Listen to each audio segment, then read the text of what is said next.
tapi saya perlu komitmen ini. Sesudah dia memutuskannya, akhirnya saya bilang, kamu coba bicara sama istri, doa dulu, puasa dulu. Ya, kalian yang puasa, saya nggak mau puasa, saya udah kurus loh. Kalian yang puasa. Nah, kalau saya jaga badan Bapak Ibu ya. Nah, jadi kalau misalkan sudah sepakat, baru datang lagi ke kamu. Akhirnya mereka sepakat, lalu mereka menjual semuanya. Pada tahun ini, mereka capai start. Satu ekivalen kan 5 juta per bulan. Sekarang dia sudah punya asetnya, dia sudah punya kos-kosan, ya, dia investasikan di logam, ya, di emas, dia investasikan uangnya, yang seperti kami ajarkan. Mereka sekarang baru ada harga. Bisnis ini sangat luar biasa Bapak Ibu. Ketika saya mulai 2003 yang lalu, saya tinggal di rumah yang kecil ukurannya. Tahun 2008, saya memutuskan untuk pindah ke rumah yang lebih bagus. Ya. Saya beli rumah waktu itu lebih kurang cash 1 miliar. 2008.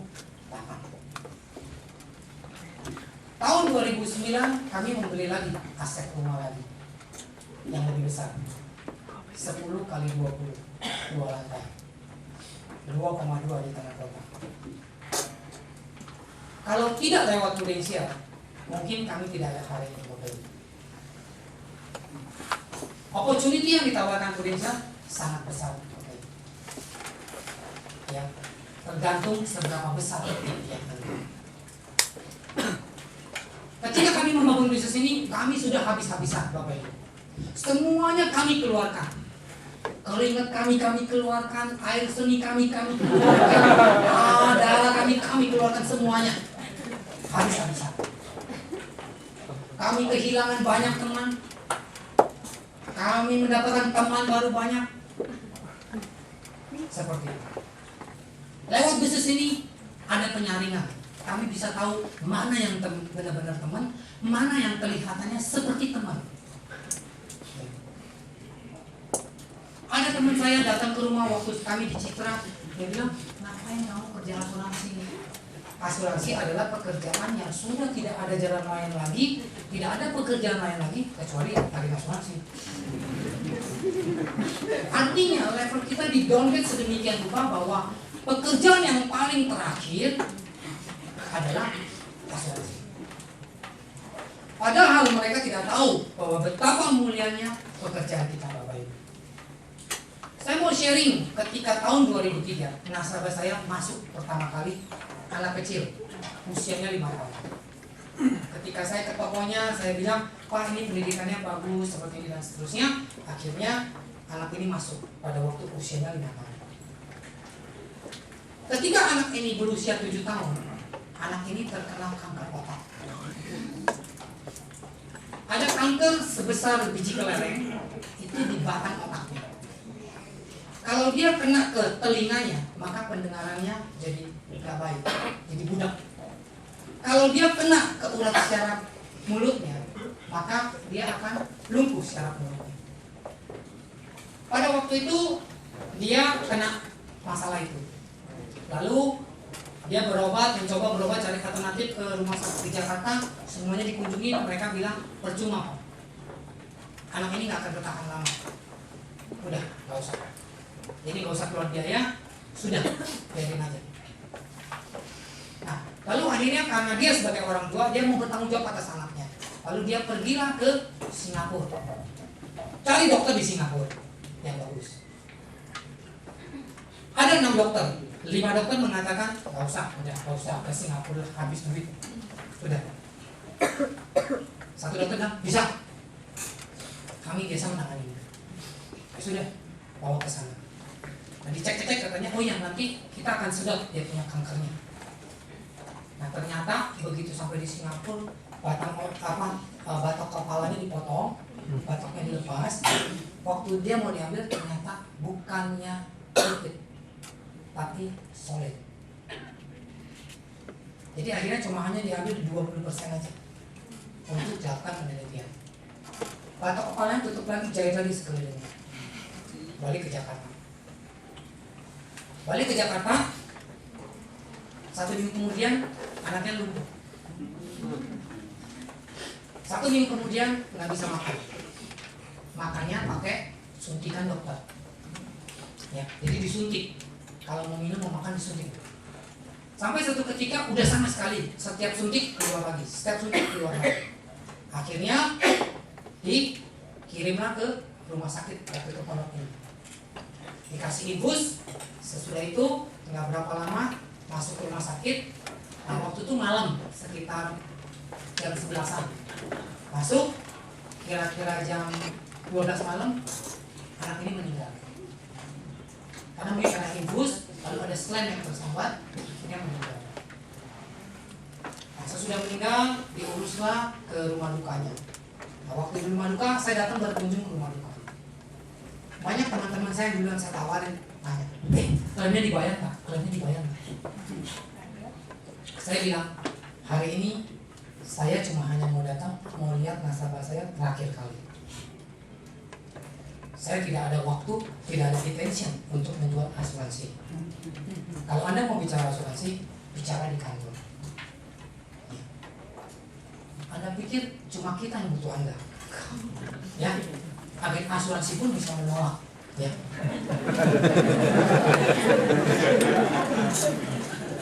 Walaupun dalam hati singgung gak ya, tersinggung gak ya.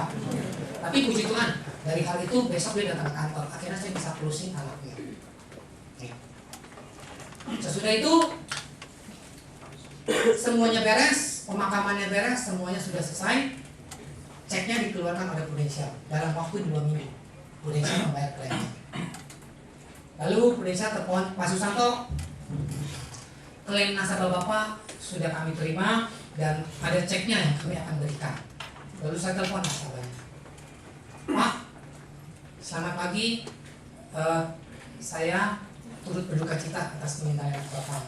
Nah, untuk klaim Bapak itu sudah disediakan oleh Prudential, tinggal diambil ceknya aja di kantor pusat.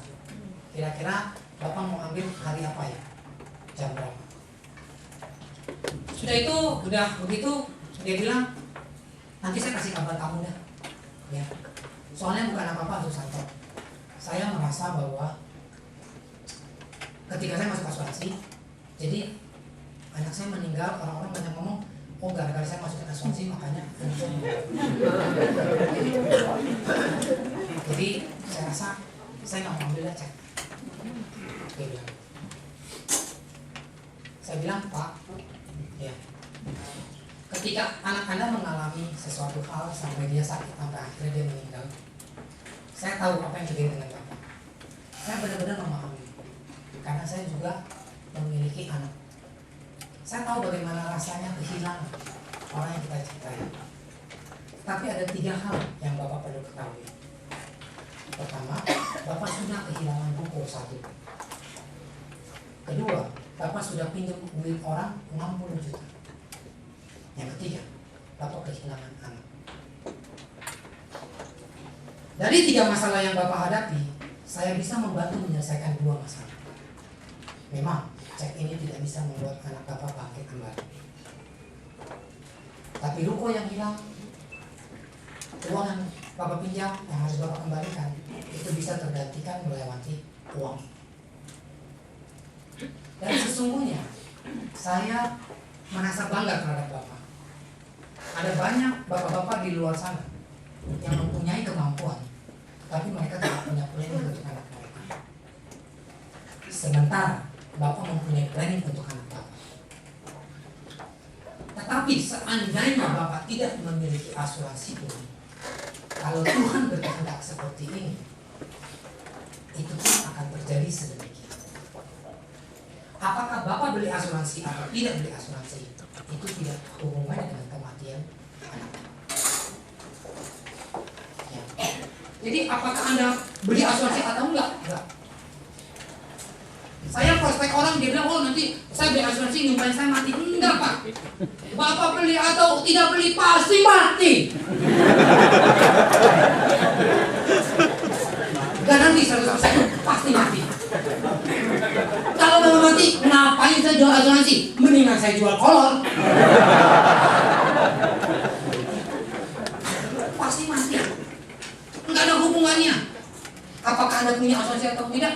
Tidak ada hubungannya dengan kematian Anda. Ya. Setiap orang punya waktunya. Setiap orang sama seperti antrian di loket. Kita tidak pernah tahu apakah kita sudah di baris ke depan, baris kelima, atau baris terakhir. Oleh karena itu tidak ada hubungannya.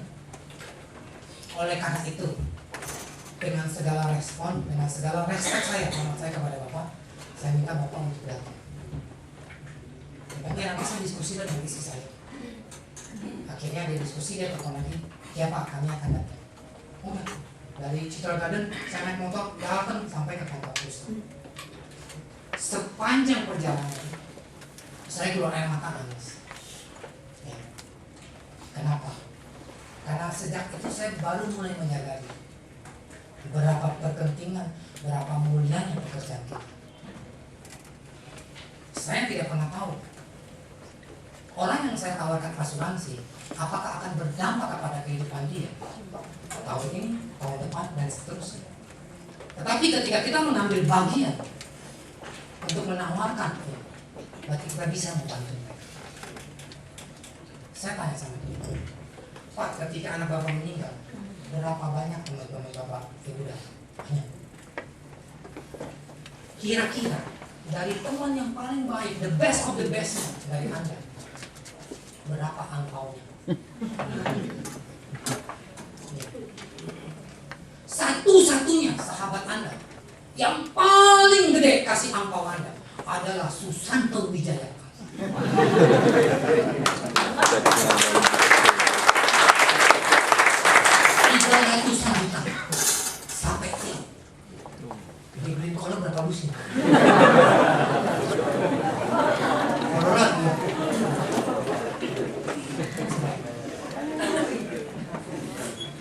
Hanya Susanto Wijaya kan lewat Prudential yang memberikan cek 300 juta lebih. Teman-temannya paling berapa? Cetiau. Kita harus bangga atas pekerjaan kita, Bapak. Satu ketika anak saya sakit, lalu istri saya bawa anak saya ke rumah sakit. Ketika dia duduk di rumah sakit, di sebelahnya ada ibu-ibu duduk. Ya, lagi mau imunisasi anaknya. Jadi saya tanya sama dia, oh ini mau imunisasi ya, ini cerita. Akhirnya singkat kata, kami menawarkan produk ini. Terus kami datang ke rumahnya, ketemu dengan suami istrinya, lalu kita closing, dia masuk. Rumahnya pindah-pindah kontrak dari mana ke mana, kecil rumahnya. Usaha suaminya sablon, kaos. Sesudah itu kira-kira 3 tahun kemudian, pada satu malam ketika biasanya malam sebelum saya tidur, saya biasanya panggil anak-anak saya berdua. Anak saya, istri saya sama anak saya 2, lalu kita doa sama-sama sebelum kami tidur setiap malam. Saya memberkati kedua anak saya, lalu saya memberkati saya, lalu kita sama-sama doa. Jam 9 malam. Jam 9 malam telepon bunyi. Ya. Waktu itu baru saya mau mulai doa. Tiba-tiba bunyi telepon, saya angkat. Sahabat saya bilang, Pak Susanto, anak saya panas tinggi. Panas sekali tingginya, sampai 40 lebih. Saya mau ke rumah sakit Sumber Waras, mau masukin di sana. Oke, Bu, masukin aja ke Sumber Waras. Nanti selesai saya doa, nanti saya akan beresin. Nah, berapa lama sesudah itu saya doa. 10 menit kemudian dia telepon. Pak, anak saya sudah gak ada. Waduh, saya dengar itu langsung hancur hati saya. Ya. Waktu itu kami doa sama-sama. Ya. Kami nangis sama-sama malam itu. Ya. Kenapa? Karena kami mulai menyadari kedua kalinya betapa pentingnya pekerjaan kita orang lain. Saya ke rumah sakit, sudah beres semuanya. Ternyata ketika dia panas tinggi sekali, rumah sakit tidak mempunyai alat yang cukup, sehingga harus di-refer ke rumah sakit yang lain. Ketika nunggu ambulan datang, itu butuh waktu 1 jam. Anaknya saking panasnya tinggi, pembuluh darahnya pecah. keluar darah segar dari mulut, dari telinga, dari hidung. Pecah, langsung biru. Lalu sesudah itu sudah beresin, karena mereka adalah agamanya Buddha, lalu dibakar. Saya ngurusin klaimnya semua, akhirnya polisi membayar. Ya. Ceknya dibayar semuanya, akhirnya dari uang yang ada mereka beli rumah kecil, lalu mereka buka usaha sampai hari ini. Anda bisa bayangkan betapa pentingnya pekerjaan kita buat orang lain. Kadang kita menganggap remeh pekerjaan kita. Kadang kita tertekan oleh intimidasi orang. Bahwa kita minta komisi sama mereka dan seterusnya. Sesungguhnya kita adalah konsultan Bapak Ibu. Kita mengajari mereka bagaimana mereka mempunyai keuangan mereka. Ya. Ketika nasabah bilang, oh saya nggak perlu asuransi. Ya. Saya prospek teman saya, ya. Dia bilang saya nggak butuh asuransi. Saya percaya bahwa Tuhan akan menjaga saya. Saya cek, Pak. Mobil BMW kamu diasuransi nggak? Asuransi. Lalu apa bedanya dengan diri Anda? Kalau Anda katakan bahwa Tuhan menjaga Anda, untuk apa Anda setiap malam mengunci pintu? Kedua kunci pintu. Buka aja, toh Tuhan menjaga Anda. Ya. Nggak fair Anda mengatakan begitu. Karena Tuhan bukan satpam Anda. Anda diberikan hikmat bagaimana Anda mengelola keuangan Anda, bagaimana Anda memprepare segala sesuatu. Anda punya mobil, ada mobil. Berapa ban yang jalan di tanah, berapa ban yang tersisa? 4 ban ada jalan di tanah, 1 ban di serepnya, ban serep. Kenapa Anda harus membawa ban itu kemana-mana? Jual aja bannya jadi dulu. Ya. Itulah pentingnya asuransi Bapak Ibu. Ya. Jika terjadi sesuatu, Anda mempunyai backup. Itulah pentingnya. Lewat bisnis ini kami belajar banyak Bapak Ibu. Ya. Kami belajar banyak. Kami belajar mulai dari yang namanya attitude problem. Kami percaya bahwa bisnis ini 95% adalah attitude. Bagaimana Anda bersikap itu menentukan keberhasilan Anda. Kalau di Jakarta Bapak Ibu, kami pergumulannya sangat banyak. Ya. Macetnya luar biasa, ya. Sumpoknya luar biasa. Orang-orang kumpulin di Monas, ambil batu timbuk ke belakang. Kalau nggak kena kepala agent, kalau nggak kepala nasabah. Udah saking banyaknya. Kesini agent, kesini nasabah. Udah saking banyaknya Bapak Ibu. 2003 orang bilang asuransi, masih orang nggak percaya. Ngapain jalanin asuransi? Asuransi 2003 itu cuma hanya mengkontribusi sekitar 3%, 4% dari populasi penduduk Indonesia, Pak. Tapi pertanyaannya, apakah Anda melihat yang 97% yang tidak tergarap, atau Anda melihat 3% yang susah digarap? Tergantung bagaimana cara Anda bersikap. Waktu itu yang kami lihat adalah 97% opportunity yang ada. Tapi ada sebagian orang melihat bahwa, oh demikian susahnya, makanya cuma hanya 3% yang punya asuransi. Ketika di 2011 sekarang, populasinya sudah banyak yang punya asuransi. Orang bilang, wah punya asuransi udah banyak. Di sana aja, di sini aja, dan seterusnya. Saya bilang Anda tidak perlu khawatir. Populasinya masih sangat luas. Tergantung apakah Anda mau atau tidak. Kalau Anda ke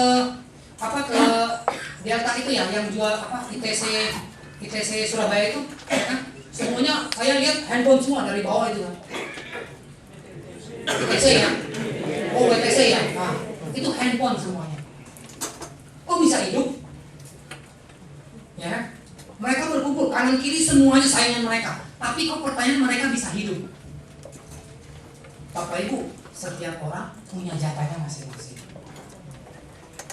Apakah Anda mau mengambilnya atau tidak?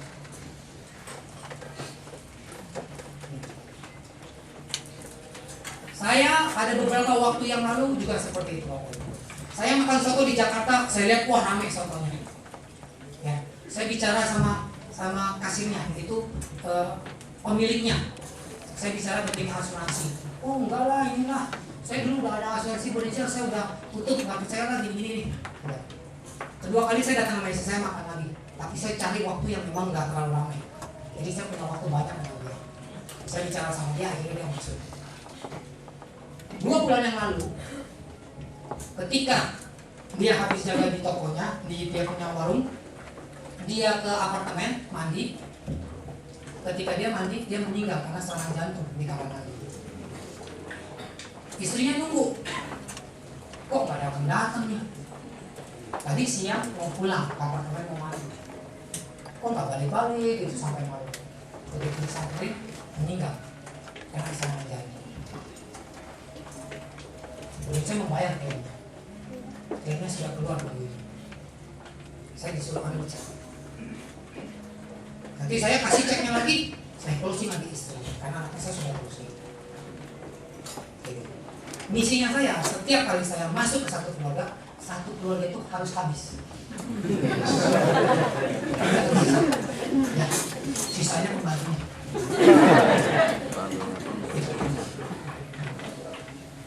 Tergantung bagaimana Anda membangun bisnis. Etika kan terpenting Bapak Ibu. Ya. Saya sudah katakan tadi, tidak terlalu penting bagaimana latar belakang Anda, bagaimana pendidikan Anda, keadaan apapun keadaan Anda. Yang penting mindset Anda 5 tahun ke depan Anda mau jadi apa? Itu yang paling penting. Ya. Yang kedua, belief. Ya. Anda harus tutup kuping. Ya. Anda harus fokus. Karena fokuslah yang membuat Anda bisa berhasil di bisnis ini. Dan selebihnya, impianlah yang membuat kekuatan buat Anda. Kalau Anda ada goals, Anda ada fokus. Impianlah yang membuat Anda menjadi bertahan. Saya dengan istri punya yang namanya dream book. Saya punya album 1, istri saya punya album 1.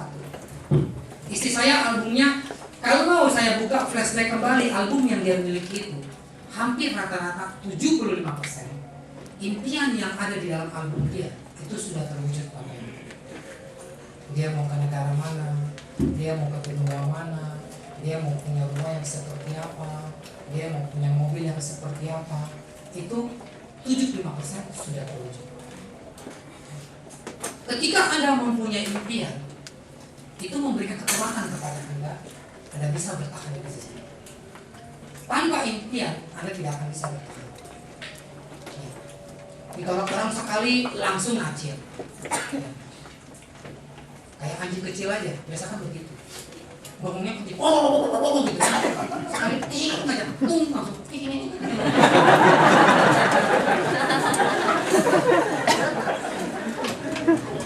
Anda jangan jadi agent yang sontoloyo, yang benar-benar tak Bapak Ibu.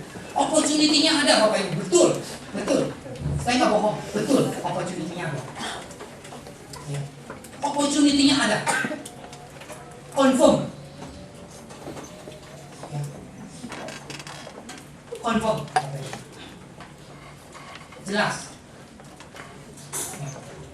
Nah, Anda harus punya keyakinan akan bisnis ini, akan perusahaan kita, akan produk kita. Saya bilang dari awal bahwa produk asuransi plus minus. Ya. Seringkali agent beradu argumen dengan agen asuransi yang lain. Enggak, saya udah paling bagus, unit pun paling bagus. Ya kan? Akhirnya Anda tidak mencapai goalsnya Anda. Karena ketika Anda bertempur satu dengan yang lain, tidak ada yang diuntungkan. Tapi ketika Anda menghadapi rival Anda katakan bahwa produk Anda bagus. setiap produk asuransi plus minus. Anda harus memposisikan diri Anda di netral. Biar nasabah yang akan menentukan ketika dia mau membeli. Itu akan membuat bisnis Anda bertahan. Ya, Anda harus punya keyakinan ini. Jangan Anda baru jalan nggak lama, oh ditawarin multi level lain, ditawarin ini, ini banyak agent seperti itu Bapak Ibu. Ya, itu di Jakarta, Surabaya nggak ada, ya. Nggak ada satu, ya. Jakarta banyak, ya. Belum beres asuransi ini, baru jadi agent, ya. Udah, wah di sana dikasihnya gede, komisinya gede dikasih sama dia. Wah leader di sana dikasihnya sampai generasi 7 turunan. Di Prudential cuma hanya 2 level. Saya bilang enggak, kamu belum tahu ada asuransi yang bagus. Asuransi ono. Ya. Dia kasih Anda gimana? 7 turunan, 2 tikungan, 3 kandakan busuk.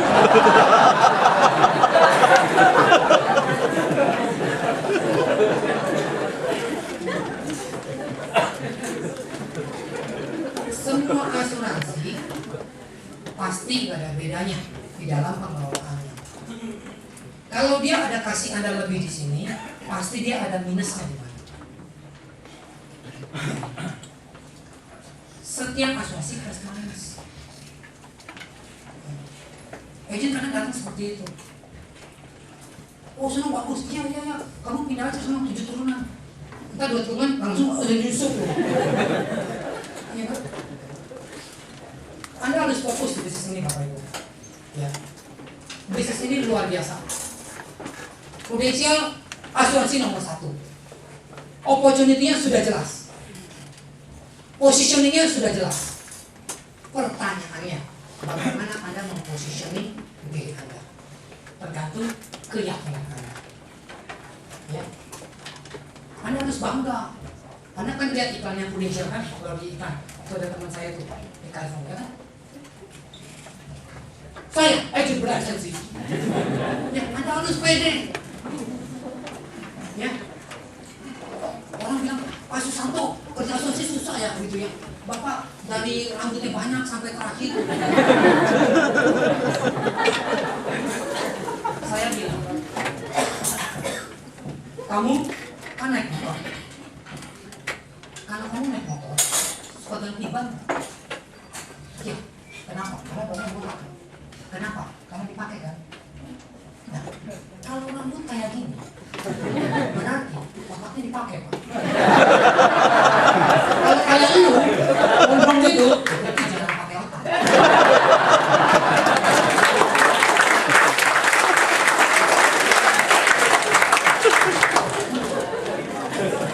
Makanya agen banyak yang setengah mati, karena banyak juga terlalu belajar NLP. Otak kiri, otak kanan. Nggak taunya nggak pakai otak sama sekali. Ban mobil kan bisa botak karena dipakai. Coba taruh di garasi mobilnya, nggak botak-botak itu bannya kan? Berarti dipakai. Waktu saya dari 2003 sampai dengan 2007 saya masih naik motor Bapak Ibu. Parkir di kantor dekat Menara Tamrin. Ada agent saya, Pak, saya mau nanya dong, kenapa? Bapak bilang bahwa waktu itu 2007 itu saya sudah dari SUMKM. Bapak bilang dengan posisi SUM aja kan dari 5 juta, 10 juta, 20 juta, 40 juta kan. Dengan income 40 juta, kenapa Bapak masih naik motor? Kenapa Bapak masih naik motor? Ya, harusnya Bapak belum naik mobil, naik Mercy gitu. Saya bilang lagi, saya ganti dia, saya tanya lagi. Menurut kamu, ya motor sama mobil cepetan mana? Beda, motor. Menurut kamu, motor atau mobil yang bisa jalan di trotoar? Motor. Oleh karena itu, untuk mengefisiensikan waktunya saya naik motor.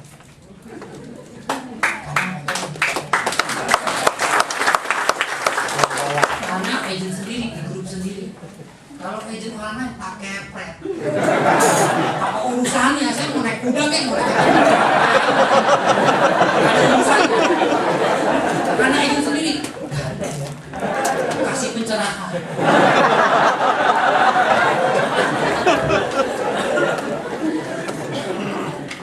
Padahal bokeh sudah bayar utang habis-habisan, tapi kan mesti jaga ingat dong ya. Ya sokor yang penting tetap tekor ya. Nah ini encourage, Anda harus punya keberanian ya. Dulu saya ketemu orang takut, mau prospek orang takut ya, ketemu orang takut gitu, mau tanya Pak ini nggak berani gitu. Tapi ketika Anda berubah melawan ketakutan Anda dan melakukan apa yang Anda takuti, Anda menjadi berani. Ya. Tapi Anda pun harus menjaga image Anda. Ya. Jangan berani seperti yang orang-orang banyak ngomong.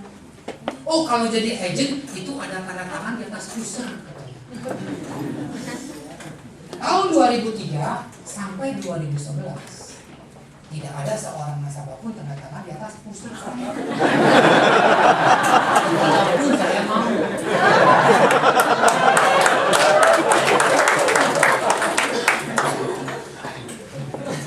Kalau Anda ketemu nasabah pakai bahan yang pendek, ya, Anda membentuk image Anda sendiri. Bagaimana orang menilai Anda tergantung bagaimana Anda menilai diri Anda. Jadi beli kolor.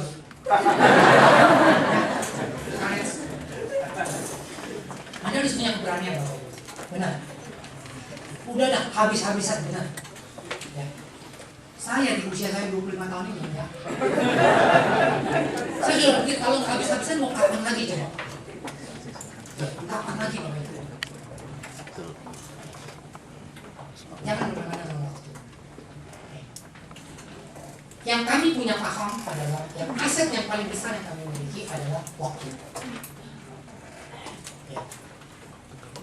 Bukan harta kami, bukan mobil kami, bukan aset kami, bukan. Karena waktulah yang merupakan aset terbesar daripada kita. Ya. Bukan berarti Anda memiliki waktu banyak, Anda kaya raya, bukan. Bagaimana Anda menggunakan waktu itu yang jauh lebih penting. Ya. Yang berikutnya adalah desire. Adanya hasrat Bapak Ibu. Ya. Adanya hasrat untuk berubah hidup. Ya. Dulu saya dari kehidupan yang miskin, saya tidak mau hidup miskin lagi. Kenapa? Karena saya sudah merasakan bagaimana hidupnya susahnya hidup miskin. Dihina orang, dilecehkan orang. Ya. Oleh karena itu, saya mau berubah nasib. Makanya saya kerja keras mati-matian. Ya. Siang malam kerja keras. Nah, hasrat untuk belajar. Saya juga ada belajar dengan Pak Denis. Pak Denis ini dari Singapura. Saya belajar. Ya. Dulu saya lihat waktu di Jakarta itu ada ADS-nya dia. Dia bicara mengenai skill, teknik skill, closing dan seterusnya. Lalu saya belajar. Karena saya ingin belajar, saya ke Singapura. Saya belajar. Saya lihat bagaimana mereka melakukan training-training di Singapura. Ya. Kalau Anda ketahui, di Singapura, Prudential sudah ada sekitar 76 tahun yang lalu. Ya. Indonesia masih 15 tahun, masih gadis. Ya. Kalau Singapura udah opak. Ya. Kalau di Malaysia lebih jauh lagi. Ya, lebih lama. Mereka dari ganti bendera, dari bendera Malaysia, dari bendera Jepang, dari bendera lain-lain sampai terakhir bendera Singapura yang Prudential tetap eksis. Dulu saya belajar ke sana. Saya bilang, bagaimana kalau misalkan orang-orang di Jakarta diajarin training skill kita. Lalu saya kumpulin teman-teman saya di Jakarta. Kita urunan sama-sama. Undang dia datang dari Singapura. Ajarin kita sama. Kita belajar. Dia belajar mengajarkan kita banyak skill-skill. Karena cepat atau lambat di bisnis ini kita akan bermain di kualitas. sudah bermain di kuantitas. Agen-agen yang tidak mau berubah, agen-agen yang tidak mau training, agen-agen yang tidak mau belajar, yang tidak punya hasrat untuk belajar, mereka tidak akan bisa eksis di bisnis ini. Kenapa? Karena kedepannya sudah bermain dengan skill, dengan kualitas. Lagu yang sama dinyanyikan oleh orang yang berbeda, itu hasilnya akan berbeda. Anda kenal yang namanya dulu Jackie Chan, ya kan? Jackie Chan kalau main bioskop film sangat luar biasa. Dia bisa mengulangi satu tindakan itu bisa berkali-kali, bahkan ratusan kali sampai perfect sempurna. Pertanyaannya buat kita, apakah setiap agent dengan asumsi sehari ketemu 2 orang presentasi, lalu tiap hari presentasi sampai 1000 episode, lalu datang ke leadernya beli sengklek, kenapa presentasi 1000? Nggak ada. Orang bisa sedemikian rupa mereka bisa eksis di bisnisnya di bidangnya masing-masing dengan komitmen yang tinggi. Ya. Bagaimana mungkin Anda bisa bertahan rekening A, rekening B? 5 tahun kemudian rekening A, rekening B. 10 tahun lagi rekening A, rekening B.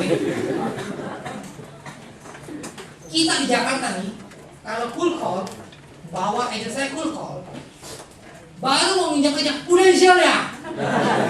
Apalagi ada bilang rekening A, rekening B. Anda harus berubah. Anda harus punya hasrat untuk belajar. Ya. Nah, empowering. Kalau monyet aja bisa diajarin baca koran. Ya. Bagaimana kita? Ya. Kita harus diperlengkapi dengan skill-skill yang ada. Ya. Supaya Anda bisa bertumbuh. Anda sudah punya leader-leader yang luar biasa di sini. Ya. Anda bisa belajar banyak dari mereka. Boleh saya tahu berapa di antara Bapak Ibu yang menjadi leader? Ada? Berapa? Angkat tangan leader? Leader? Ya, oke, terima kasih. Prinsipnya simpel Bapak Ibu. Bagaimana mungkin saya bisa memberikan sesuatu ke orang lain kalau saya tidak memiliki sesuatu yang saya bisa berikan? Bagaimana mungkin saya bisa melatih agent-agent saya supaya mereka bisa berhasil, mereka bisa qualified kalau tidak ada suatu skill yang saya berikan buat mereka? Kalau saya tidak bisa memberikan mereka skill untuk mereka bisa bertahan di bisnis itu, mereka tidak berhasil, itu jelas salahnya saya. Karena tidak ada sesuatu yang saya bisa berikan buat mereka, sehingga mereka bisa bertahan.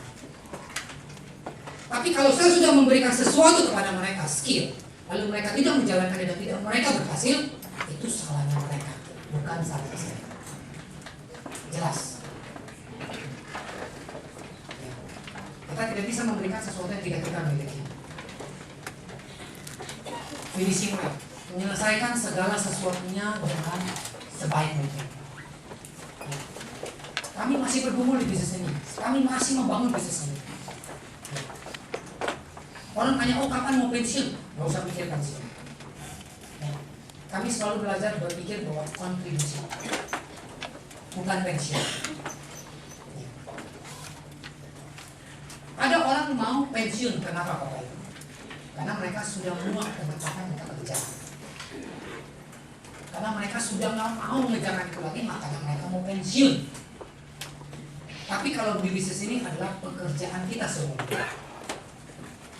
Kalau Anda menyukai apa yang Anda kerjakan, Anda bisa memberi dampak buat orang lain. Anda bisa mempengaruhi orang lain. Orang lain satu-satu demi satu kehidupannya mulai berubah. Bayangkan ketika mereka tidak punya apa-apa, ikut bisnis ini, mereka mulai memiliki bisnis mereka, mereka berkembang, mereka punya aset dan seterusnya. Ya. Ketika kita bisa membuat orang lain berhasil, kita pun akan berhasil. Setiap kali kami mau keluar, kami selalu berdoa 2 hal. Kami berdoa bahwa kiranya Tuhan mempertemukan kami dengan orang yang membutuhkan bisnis ini. 1. Kedua, pertemuan kami dengan orang-orang yang membutuhkan produk untuk kehidupan mereka. Supaya lewat bisnis ini dan melalui produk ini, orang lain bisa terbantu. Nah, Anda harus punya impian seperti itu. Nah, saya akan mengakhiri sesi saya. Ya, ini ada satu cerita, ya cerita true story mengenai yang namanya Patty Wilson.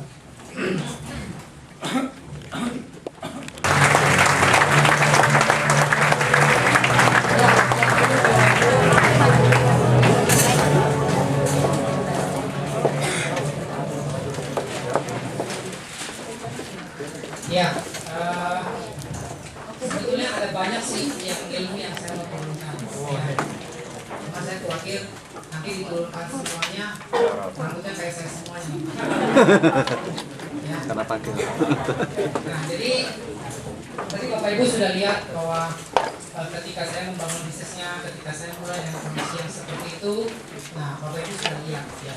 Nah, jadi pada kesempatan ini saya mau sharing apa sih yang kami lakukan ketika kami memprospek orang, ya, ketika kami mencoba mendekati orang.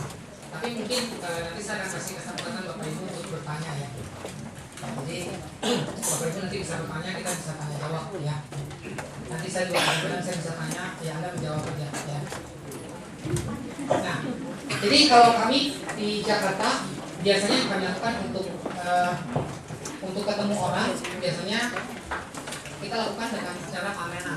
Jadi biasanya kita lakukan pameran, jadi pameran-pameran di rumah sakit, pameran-pameran di tempat-tempat sekolah, di sana kita ngadain pameran. Jadi kita buka stand sendiri di sana, lalu kita pameran. Biasanya kita lakukan, kita sewa itu tempat, lalu harganya berapa, kita bagi rata-rata. Ya. Dulu saya punya pengalaman, kita pameran di rumah sakit, ya, saya bayarin semuanya, agen-agen suruh datang. Ya. Nah, tapi kadang-kadang pagi saya jam 8 saya sudah datang. Rumah sakit mulai start jam 9, saya sudah datang jam 8.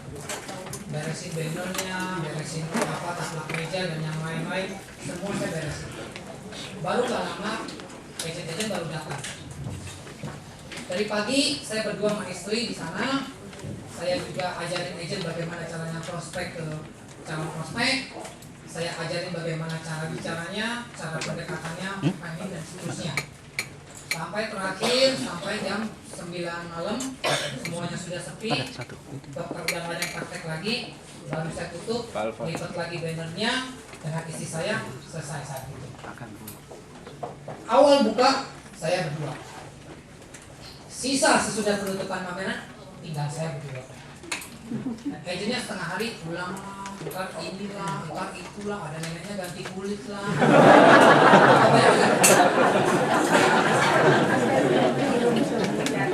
Karena mereka tidak punya feel, tidak punya istilahnya hasrat untuk benar-benar seperti ini.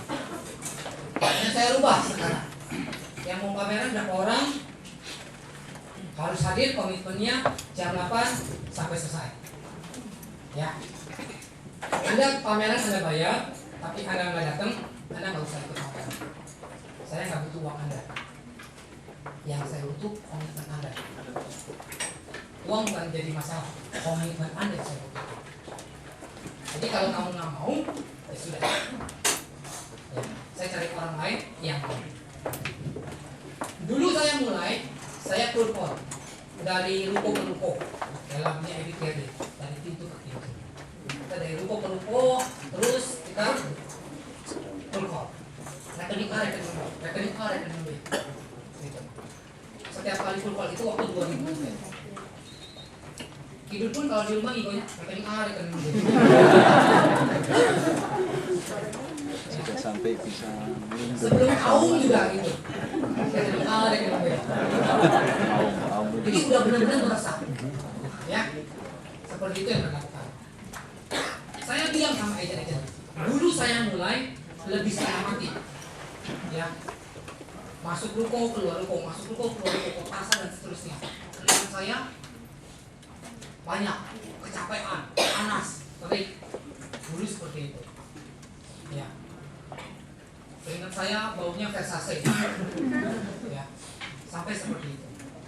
saya bilang kalian sudah enak tinggal ke rumah sakit, semua disiapin, sudah tinggal enak. Kalau saya dulu nggak seperti itu. Nah kalian sudah lebih enak daripada saya. Anda tinggal duduk di rumah sakit, orang datang. Dulu saya ke ruko cari orang. Kalau di rumah sakit, orang pasti datang ke rumah sakit. Ya, karena kalau usah kemana-mana. Tiap kali, tiap waktu orangnya ganti-ganti dulu, iya kan? Karena rumah sakit. Ya kan? Jadi Anda tinggal duduk aja, ada orang duduk di situ, oh dia masih bernapas, deketin. Ya kan? Tinggal ngomong, Bu, tinggal di mana? Siapa yang sakit? Seperti itu. Ya. Jadi kita tanya, mulai kita gali finding, sesudah itu kita baru bicara. Nah, kalau di dalam penutupan closing, biasanya saya lebih mengharapkan untuk ketemu dengan suami dan istri di rumah. Ya. Nah, juga saya melihat siapa yang lebih dominan. Ya. Karena kan ada DKI, ya, di bawah kekuasaan istri. Ya kan? Jadi ada yang benar-benar suami yang memutuskan, ada yang benar-benar mereka diskusi dulu sebelum mereka memutuskan segala sesuatu. Saya perlu tahu dulu. Karena kalau saya ketemu dengan orang yang tidak tepat, bukan decision maker, saya akan buang waktu banyak. Ya. Oleh karena itu, saya lebih banyak menggunakan waktu. 40% kontribusi saya itu pada waktu di awal, yaitu saya menempatkan kebutuhannya di mana dulu. Establish need-nya dulu, saya mau tahu dulu dia punya kebutuhan di mana sih. Baru saya bisa memberikan solusi baru. Lalu saya bicara dengan dia bahwa manfaat insurance seperti ini, ya kan? Nah, saya lihat kalau dia tahu bahwa dia punya masalah, bahwa dia tahu bahwa dia butuh asuransi. Pertanyaannya berikut, apakah Anda mau menyelesaikannya masalah? Ya. Setiap orang bisa aja terjadi sesuatu, ya. Kayak artis-artis tiba-tiba meninggal, main futsal meninggal, you know? Orang di WC aja, jalan aja kepleset mati, ada juga yang seperti itu, ya kan? Saya pernah lagi ada gunting, pernah saya punya di koran, saya gunting, ada orang mati juga, cuma hanya kelilipan.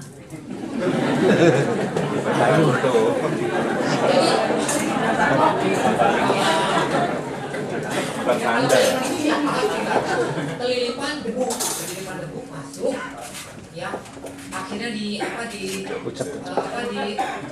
yang tahu ceritanya saya Pak.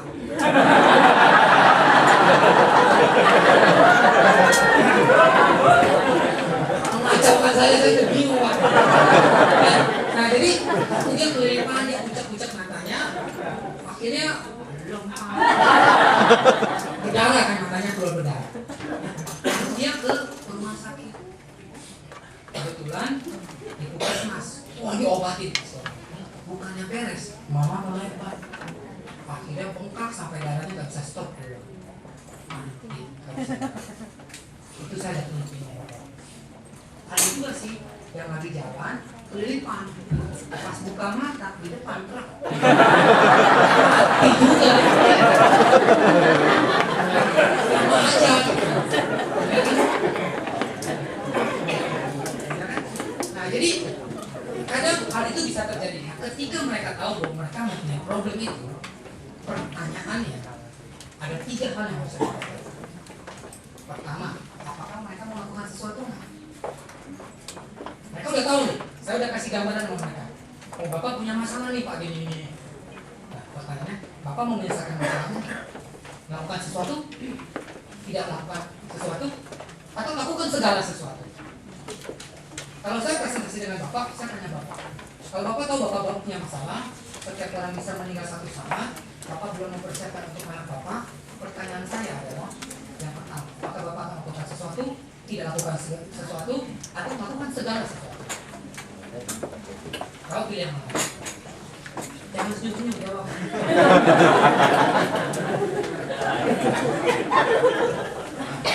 Jangan apa ya?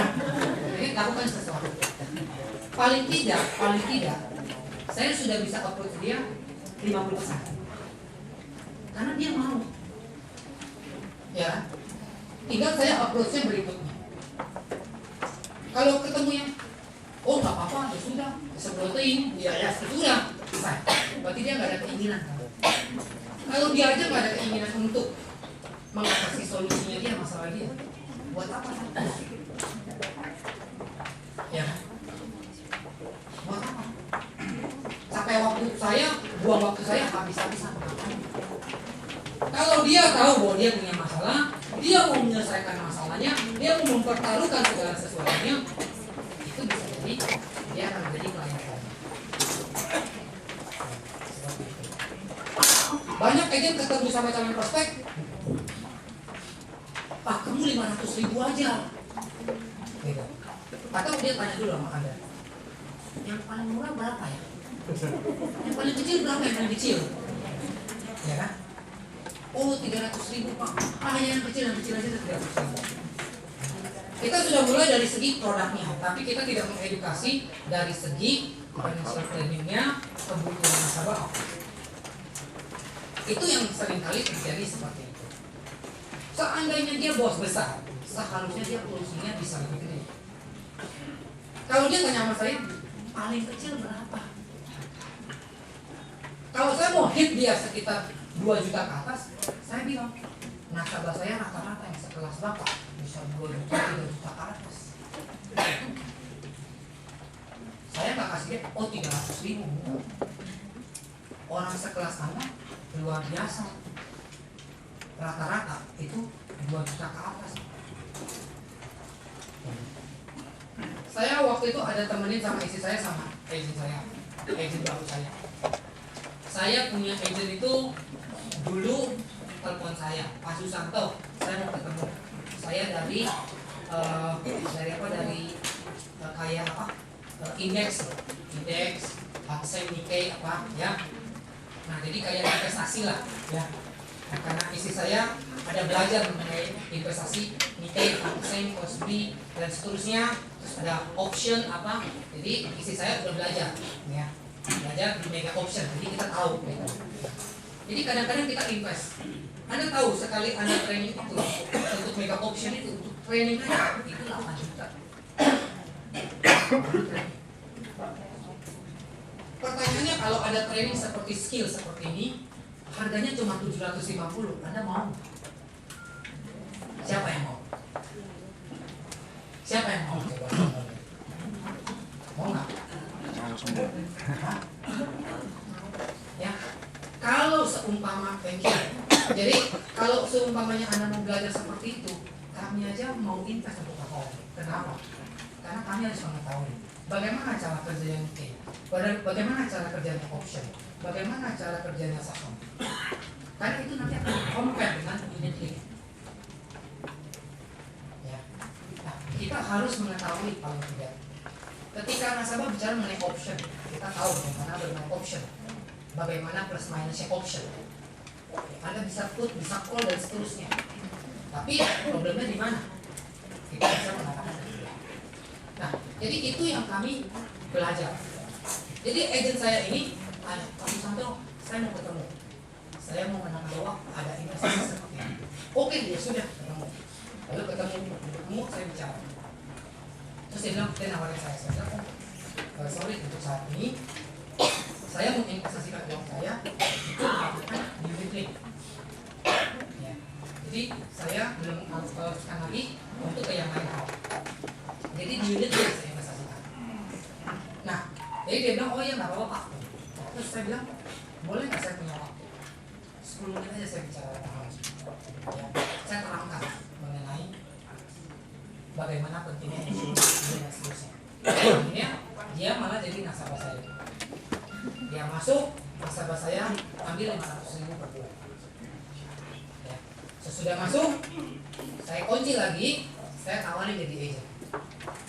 Nah, karena karirnya bagus, dia nggak peduli, dia nggak mau. Sudah. Ya. Cuma saya setiap bulan saya kadang telepon apa nanya dia apa untuk reminder aja. Ya. Supaya tertanam di dia, aku selalu ada di hati. Reminder. Ya.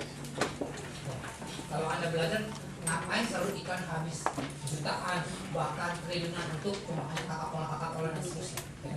Itu untuk menerima itu, menanamkannya ke otak bawah sadar.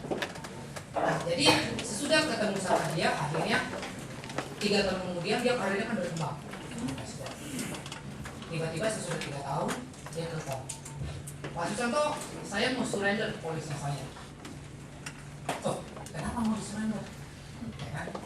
Oh iya, karena pokoknya saya nggak mau lagi lah. Saya melihat ada satu masalah. Jadi karena dia cewek, jadi saya suruh istri saya yang maju. Karena kalau kita ketemu wanita, ya kalau cowok sama cewek, takutnya dia nggak terbuka apa masalahnya dia.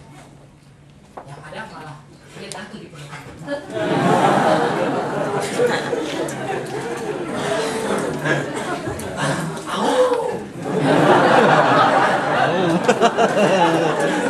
Bisa itu. Jadi istri saya ketemu sama dia, dan dia di Cikarang. Jadi ketemu sama dia, lalu digali sana. Ternyata company-nya begitu grow, tiba-tiba manajemennya berubah. Dia dapat fasilitas mobil, dapat fasilitas motor dan mobil, handphone dan seterusnya, akhirnya dicabut. Nah, dia mulai goyang dan dia khawatir kalau dia tidak mampu setiap bulannya bayar lagi 500.000. Ya.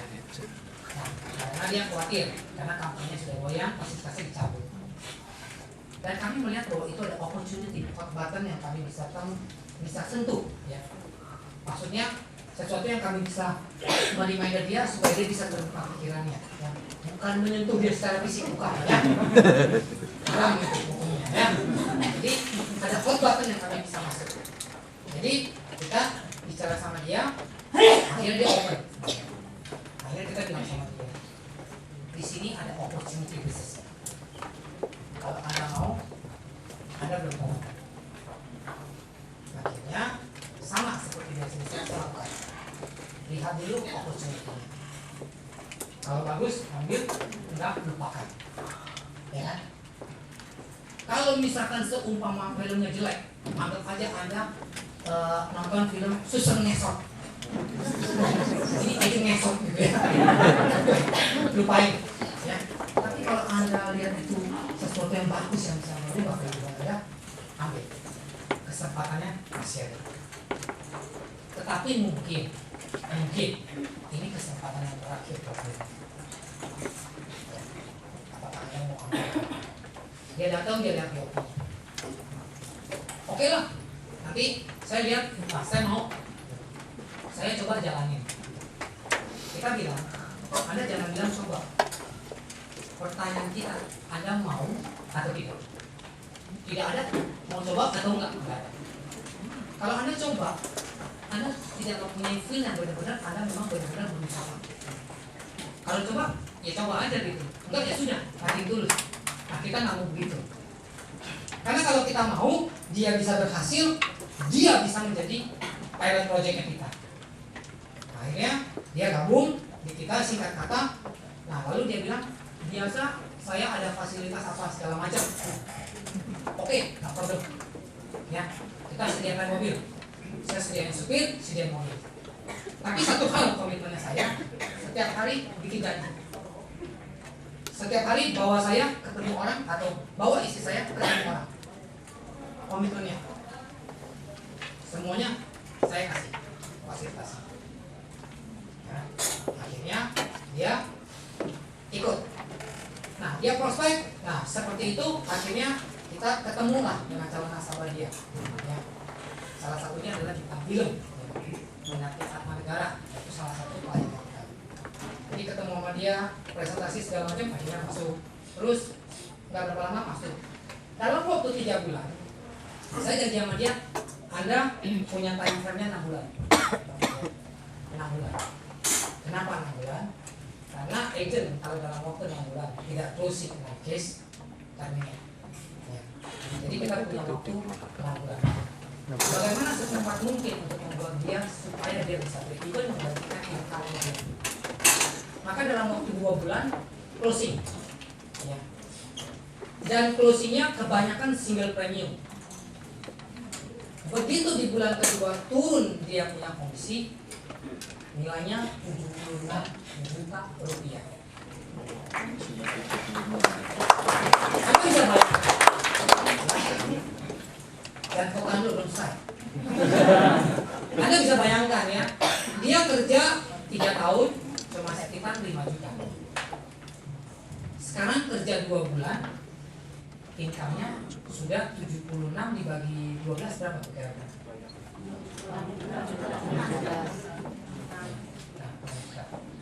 Anda bisa bayangkan kecepatan daripada bisnis ini mengakumulasi mengenerate income Anda dari place. Ya. Nah, sesudah dia berhasil, lama-lama sedikit-sedikit dapat lagi masalahnya, ya lama-lama dia mau bisa. Nah, itu yang kami lakukan. Ketemu nasabah dia yang besar, konglomerat salah satu. Dia bilang, apakah mungkin ya Pak orang ini mau nih? Dia sudah kaya-raya. Salah satu konglomerat. Ya, kamu buat waktunya aja ketemu, nanti kita datang. Kita datang, kita presentasi semua. Seringkali kita sebagai agent bermain di dalam pemikiran kita. Ketika kita mau ketemu orang, kita sudah berpikir, wah, kayaknya dia nggak mau asuransi. Wah, kayaknya dia nggak sanggup nih. Wah, kayaknya dia nggak mungkin kali. Atau oh dia udah punya banyak kali asuransi. Karena dia orang kaya konglomerat, pasti dia udah punya asuransi.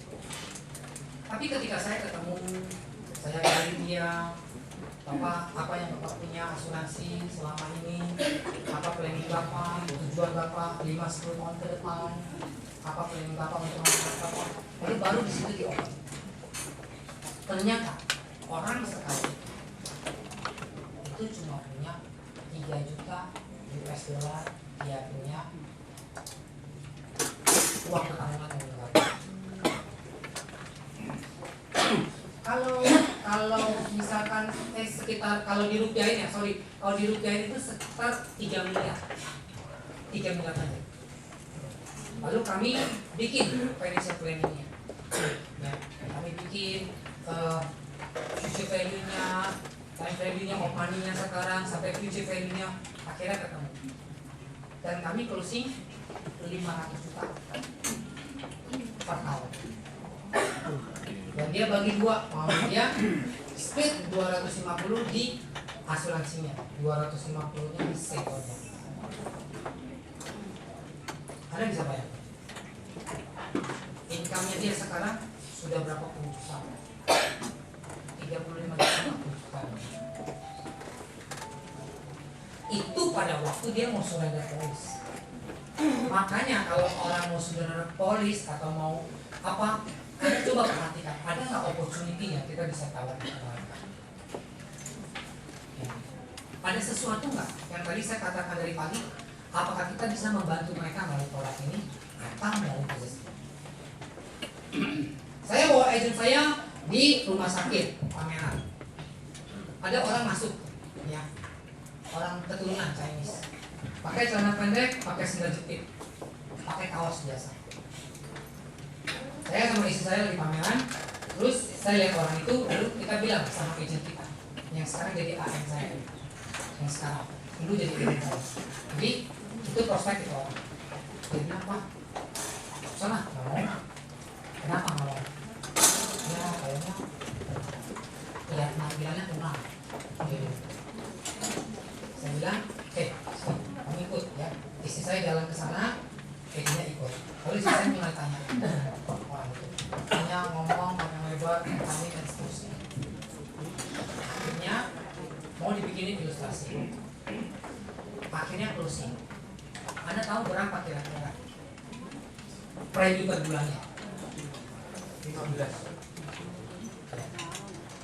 Closingnya preminya per bulan itu 20 juta per bulan. Jangan menilai itu dari covernya. Yang bahasa Jawanya apa? Gimana? Ya kayak begitulah.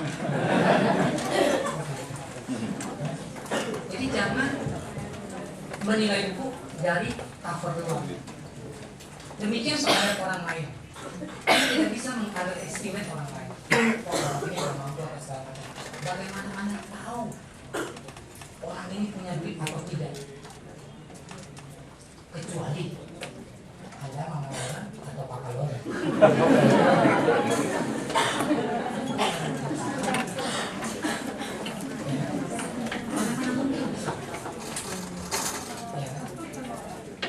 Kalau Anda tanya sama pemilik utama yang sedemikian besar, Anda pikir dia ketemu orang pasti closing.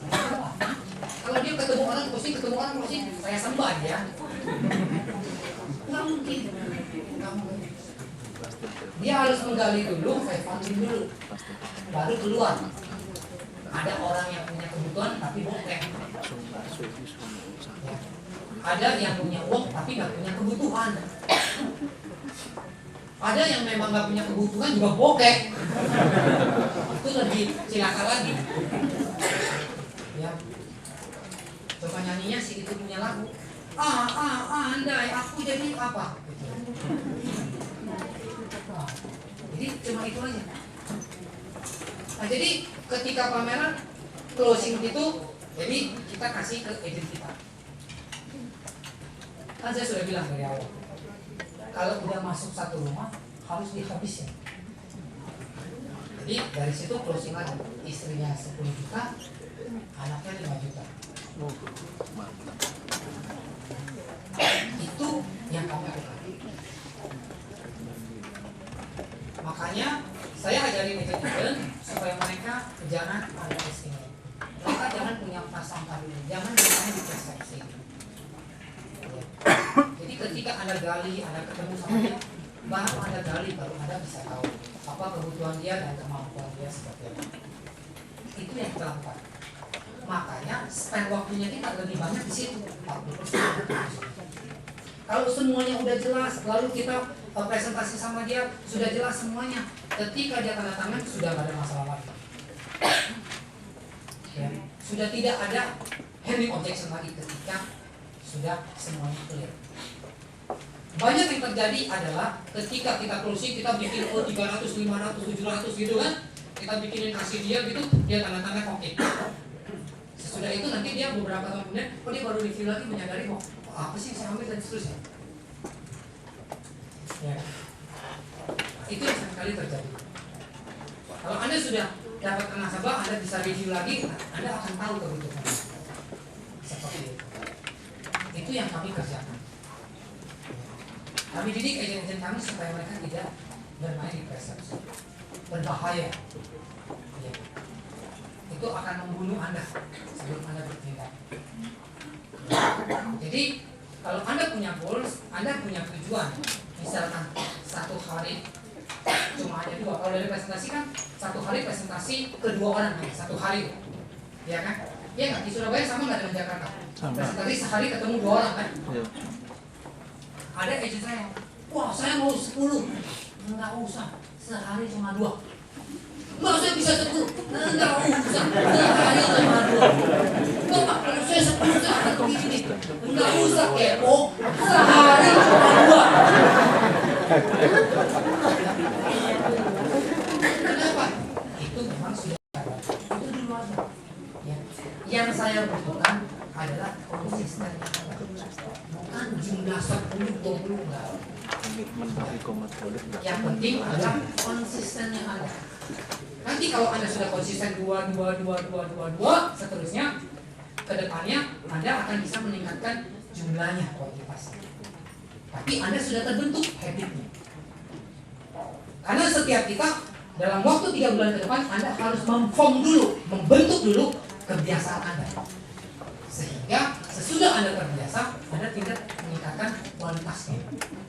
Jadi kalau usah sosokan, saya 10 aja, besok 20. Gak usah, bisa kelengar Anda. Ya.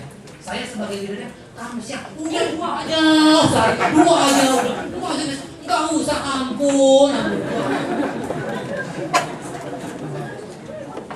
Ya, gak usah.